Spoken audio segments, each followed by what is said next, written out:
તો વેરાવળમાં અમે દરિયા કિલો સમુદ્ર દર્શન આવેલું છે ને ત્યાં આગળ ગયા હતા ને ત્યાં જોયું તો એટલા બધા એ આમ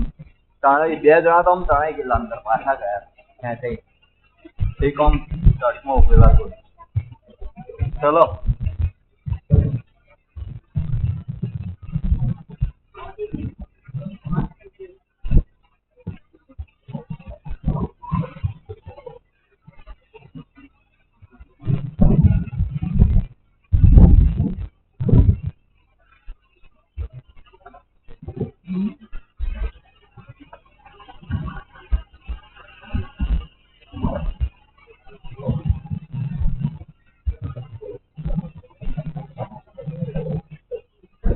આ બાજુ પાણી છે કાઢ્યો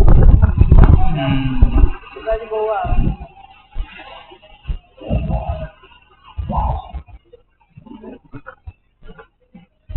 જો